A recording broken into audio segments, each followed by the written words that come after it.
Fiorinelli. All right. This week we're going to talk about a few things that have to do with the 2020 presidential election. Well, I know it seems like it's far away, but it isn't. It's going to be right around the corner. If you think about it, it's going to come quick. You know, it's no secret to you out there who I'm going to be supporting. It's going to be our president, President Trump. And there's several reasons why I'm going to be supporting him. Not because he's just a wonderful man and he's so presidential. Not because he conducts himself in a manner of which I think is befitting a president of the United States. And not because I think he's a great statesman either. But I do believe that he has the best interest of our country in mind. I believe that the things that he's tried to do during his presidency so far has our best interest in mind. The reform of the tax bill, trying to secure our borders,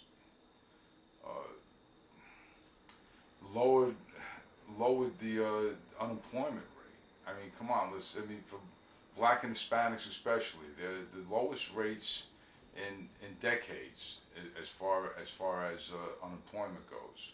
There are more manufacturing jobs that are in our country in decades. He got us out of some terrible trade deals from around the world. He got us out of DACA. I know a lot of people are in agreement with me on that, but there's a place for that needs to be reformed, that needs to be reworked. And I feel for those kids, I really do, because it's not their fault that they're here. It's not their fault that they've been through all the schooling and everything, and they've done everything right, and now they're in danger of being sent back to their country of origin. It's not their fault, and I get it, but still, it's got to be done the right way. It's a slap in the face for the immigrants that came here correctly, that went through the waiting time, that filled out all the paperwork, that spent the money to hire lawyers and go through the process. And it's just not fair to them that all of a sudden, okay, you've been here for so long, okay, just you're okay, you're in. That's like saying, okay, you stole this car and you drove it for 2 years. What the hell, keep it. Just drive it. This breaking the law is breaking the law. I know it's not your fault, but it's your parents' fault. And somebody's got to be held accountable for breaking the law. We are a nation of laws. Period. And if we don't adhere to our laws, then what are we? I do feel for you, though. I have to say, I do feel for you. That said. Another thing too, it's ridiculous on how the Democratic Party is just like the obvious hatred for this man is unheard of. I've never seen anything like this in my entire life. The utter hatred for the man. And not only by the Democrats, by his own party. You have to ask yourself, okay? I mean, the Republicans held control, both House and Senate, and presidency for 2 years, until the midterm elections. This president should have had everything that he promised in his bid for the presidency completed by now. Everything. He should have had the health care. He was sabotaged by his own party. And one person in mind we won't talk about it because the man passed, and we don't like talking about people that have passed. It's not right. I won't do it. All right? And you have to ask yourselves, why hasn't everything that he promised during his campaign, why hasn't everything been done? It's not that he doesn't want to do it. It's not that he hasn't tried to do it. It's that his own party is sabotaging him. Okay? So people say, well, you know, you guys had control. Why isn't it done? Why don't you have the wall? Maybe because his own party is sabotaging. Okay? So that has you, the American people, you have to think about that. You have to think about who you need to get out of office, who you need to really consider and reconsider, look at their voting history in the Senate, in the House, and say, okay, who didn't support the president? Who didn't support what I wanted done? Because you voted him in. You voted for President Donald Trump. And you have to ask yourself, who in the House and who in the Senate didn't back him up? Who sabotaged him? Those are the people we have to get out of office. The people that sabotage the president and his agenda. Those are the people that have to be revisited next time the elections come around. That's what has to be done. Okay? That's on your local level. That's on your state level and your local level. You got to look at that. All right, that said. Now I want you to take a few things into consideration. In no way am I going to tell you who to vote for, how to vote. You're an American. You vote for who you damn well please. But I want you to look at a few things. I want you to think about a few things. And that's what my show is all about, always, is I promote thought. I want you to think. I want you to think for yourself. I don't want you to listen to the pundits. I don't want you to listen to the analysts. Because guess what? In 2016, they were all wrong, weren't they? I called it as soon as he announced it. I said, he's going to be the next president. Everybody laughed at me. Oh, yeah, right, sure. He's going to be Donald Trump. Yeah, Mr. Reality Man. He's going to. I said, that's right. He's going to be the next president. I knew why he was going to be president. Nobody believed me, but he ended up being the president. The bottom line is this. The American people are fed up. And I'm sorry, but you Democrats follow your leadership like blind sheep. You believe everything that they say. You believe everything the mainstream media tells you. And as somebody in the industry, I'm telling you, you need to look at what they say very, very closely, because a lot of it is focused on their agenda. Not what the truth is all the time. It's their agenda. And it's spun in the direction that they want to spin it. It's not necessarily factual with all the facts. I'll break it down to you real simple. Let's say a particular story has a total of 10 facts that make it up. Now, a true journalist will give you all 10 facts, and you, as a concerned citizen, will assess what that journalist is telling you, all the facts, and you will come to your conclusions on a particular matter. That's the way journalism is supposed to work. But in today's world, with sensationalism, with editorialism, it doesn't work that way. And because everybody has an agenda, what happens is that they will cherry pick 5 of those 10 facts that will steer you in the direction of their agenda and their narrative. That'll lean you towards one side. And that's all they'll give you. So now, when you hear that, you're only going to hear one side of the completed story. And that's what happens. And that's going to slant your decision to how you think towards their narrative and their agenda. So really, really, really take into consideration what you hear, what you read, and how they say it. Now, my qualifications, spot news journalist for 25 years. And what that did is that gave me a keen sense of observation. Everything I'm telling you is not only due to my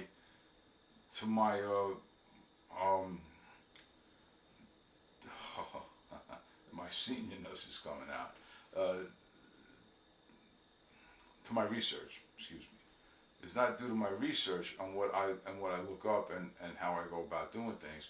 It's also what I've learned over the 25 years due to my keen sense of observation.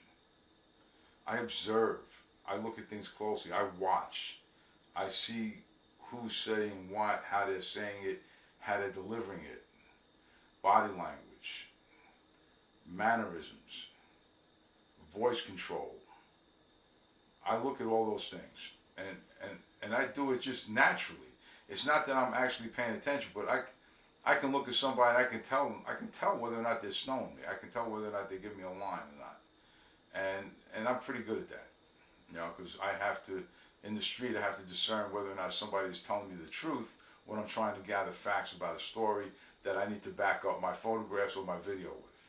Okay, so I've become very good at that, and that's how I do and deal with the stories that I bring to you and the information that I bring to you. I give you information.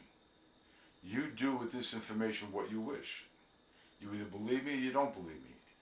But I do suggest that you go on the internet and you just double check whatever I'm telling you. You know, it's as simple as that. And so I'm going to try to keep this week's, you know, show a little short because I know it's Super Bowl weekend. And I know not everybody's going to be paying attention to what I have to say, especially when it comes to politics. When they got, you know, when they got Brady playing and they got the Rams playing, that's going to be a good game. But I want you to think about something, what I've said in the past, especially with your local politics. Everybody's paying attention to what's going on with Trump, and nobody's paying attention to your local politicians. And they're squeezing a lot of stuff through that you shouldn't like. I told you months ago, just before the midterm elections for New Yorkers, I said, don't vote for Cuomo and don't vote for de Blasio. And if you do, you better start reaching deep into your pockets because it's going to cost you, starting to start costing you a lot of money. I said the first thing they're going to do is your congestion pricing. Hello, it's now come to a reality. In New York, they started the other night congestion pricing, but they did it in a way where right now they don't have to change the charter. So how they're doing it to get into your pocket is they've added a surplus to taxi cabs and to rideshare cars like Uber and Lyft and, you know, probably like private cars, limousines, things like that. So now below 96th Street, you have to pay a surcharge as soon as you get into the cab or your rideshare. So, and that's a supplement the city subway system.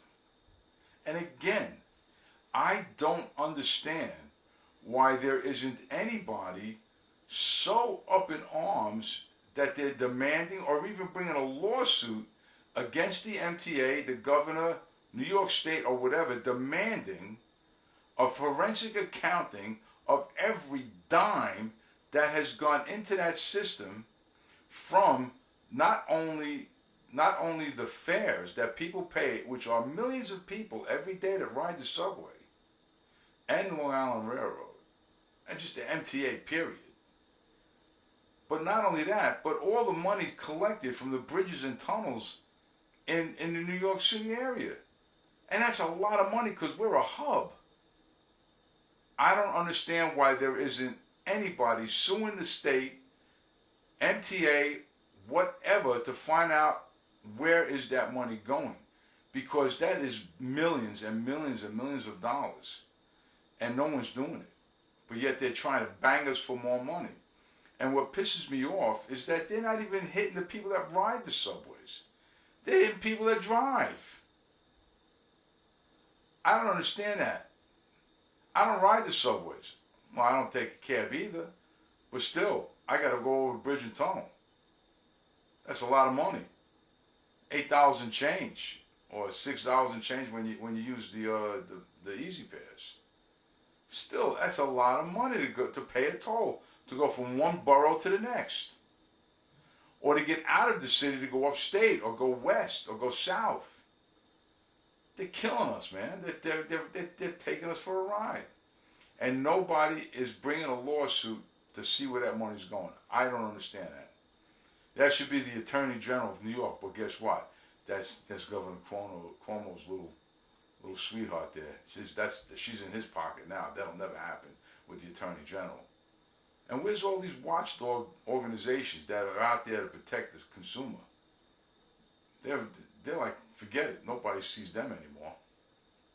Anyway, now you have Governor Cuomo. Boy, he's hell-bent on passing all kinds of laws. Now you got it where it's legal to terminate a baby's life while the mother is in labor. As late as a mother is in labor, that pregnancy can be terminated. Tell me that isn't sick. Now, I'm sorry. I usually don't go the partisan way. But man, it's a Democrat state. Democrats don't have a damn soul. And you people can come on me and rip me a new ass. I don't give a damn. But I don't think there's a Republican in the world that'll let that slide. I don't think there's a Republican politician that'll give that the green light to go. But here in New York, yeah, buddy, kill that kid. Why not? It ain't born yet. Might be in labor. Might be ready to pop out any minute. But before that baby breaches, oh yeah, kill it. Watch last week's show about that. Okay. Now there's also some kind of gender equality or some wild fringe thing with regard to gender. In my book, you got two genders, male, female. You know, I'm sorry. Multiple gender stuff, give me a break. Really, give me a break.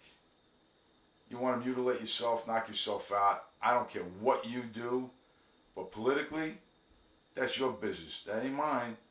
I don't want to have to be forced to accept you for who you are and your way of life. I'm sorry, that's not me. Okay? But all this is happening, and all these laws are being passed, and everything's done because everybody's focused on what's happening in Washington. And now we have the elections coming. I want you to vote, and I want you to vote with intelligence. I want you to think about something. I want you to think about all the protests that happened after Trump was elected president. I haven't seen that before. When a Democrat president was elected, I don't remember any major protests going on because Obama was elected or Clinton was elected. I don't remember any of that. But Trump is elected, forget it. All kinds of protests going on. Look at the graphics here. Protests all over the place. Protests, Trump. But that doesn't even end there. You got the Democrats, they protest even when they win. Here they are protesting when they took control of the House. They're protesting. They protest when they win. They protest when they lose. That's all they do is protest. Oh, in all fairness, here's a picture of the Republicans protesting when Donald Trump won the presidency. Look at this picture. Oh, wait a minute. There's nobody there. Okay, wait a minute. Here's a picture of the Republicans protesting when we now had control of the House, the Senate, and the President. Look at this protest picture. Oh, there's nobody there. That's because we have better things to do. We figure if we lose, it's going to be another election sooner or later. Maybe we can win next time. Work harder, get a better candidate, whatever. But you Democrats, you're not happy when you lose. You're not happy when you win. You just got to get out there. You just got nothing better to do but create a problem. You know, they keep saying that Trump is the reason for the divide in this country. No, he's not. He's doing the best he can for this country. As a matter of fact, some of the things that he's done for this country that nobody sees, everybody seems to, oh, he's not doing anything for this country. What he's done, created millions of jobs for this country. You got the stock market has achieved a great deal since he's president. You got unemployment as lowest in 17 years. You got the economic growth has reached 3.9% this year. You got $5 trillion in economic growth in 2017. You got black home ownership is the highest ever. You have hundreds of job-killing regulations repealed. You have border control arrests plunged for 45-year low. You have NATO countries are contributing more to defense. He's got them contributing more money. In other words, it's not only on our shoulders. They're ponying up more money. You got 16,000 manufacturing jobs added per month in 2017. Manufacturing jobs. That's unheard of. We haven't manufactured anything in decades. Bad trade deals canceled. We got ISIS is decimated. Not out, they're not done, but we harmed them big time. China's cooperating with the U.S. and North Korea. Taxes lowered for both businesses and individuals. Military is strengthened and rebuilt. Veterans are protected from unaccountable workers. You got 80 bills signed, more than any president in his first year. You know what? You don't hear about this here from the mainstream media because it doesn't fit their narrative. I'll put that graphic up. You can look at those numbers too. You don't hear it from the mainstream media. It doesn't fit their narrative. They don't like him. Democrats don't like him. Some of his own party don't like him because he's not presidential. I don't give a rat's ass how he comes across as long as he gets the job done. As everything they're talking about, oh, he's done this, he's done that, he, talks about this, talks about that. I don't care what this man has done prior to becoming the President of the United States. Don't care. I don't care what his sexual habits were. I don't care what his business practices were. I don't care who he's done business with prior to becoming the President of the United States. As long as he keeps his nose clean while he's President of the United States, as long as he's always doing good for the American people while he's President of the United States, he's doing his job. He's doing what he was hired to do. So as far as I'm concerned, he's been doing nothing but good for this country. He's not letting anybody walk on us. He's not letting anybody crap on us. He's not bowing down to anybody else. They're bowing down to him. Do they like it? No. They don't like that he's got an attitude. Too bad. Too damn bad. The Democratic Party is so splintered. 54% of them don't even like what's going on with their own party. 54%. 54% don't like the fact that they're leaning more towards the left, the radical left, than they are. You have, you got one of, I think it's, some new guys running for president of their party is going on as an independent. They're dying for that. They're going crazy because he's doing that. Because 54% are more moderate, the Democratic Party's worried that 54% is going to vote for him. That'll kill any chance that they have of having a Democratic president. It's good for Trump because that splits the Democratic Party almost in half, and he'll win. Matter of fact, I'm going to make my prediction right now. President Trump will be president for a second term. How's that? President Trump will be president for a second term. I predicted the first time out. I'm predicting the second time out. His base is strong. His base is loyal. And he's going to be president for a second term. Get used to it. Stop the silliness. Get behind your president. Let him finish his job. Get it done right. Okay? Well, I'm trying to keep it short, so we're going to keep it short at this year. President Trump is going to be a president for the rest of this term and for another 4 years. He will win the presidency in 2020. Because as far as I can see, Democrats have nothing. They have nothing. And another thing too, here's what's going to happen. You listen to what I have to say, and you listen to me, and you're going to see this happening. Because I predicted this for the midterm elections, and it happened exactly the way I said it was going to happen. Not one of these Democratic candidates are going to talk about anything to do with what they're going to do for this country.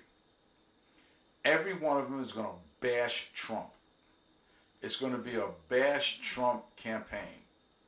Trump did this. Trump did that. Trump doesn't keep his word. Trump is going to be this. Trump is that. There's nothing about how they're going to help this country. Look at what they've done so far. What they haven't done. How long have what do you call it? Sworn in January. We are now in the first week already. The second day of February. What have they done for the American people? What has the Democratic Congress done for the American people as of today? Nothing. Absolutely nothing. They've done nothing for the American people. But non-negotiating with regard to the wall, they were party to the closure. Think about it. While the government was closed down, President Trump stayed in the White House and tried to figure out different ways he can entice them to negotiate. What'd they do?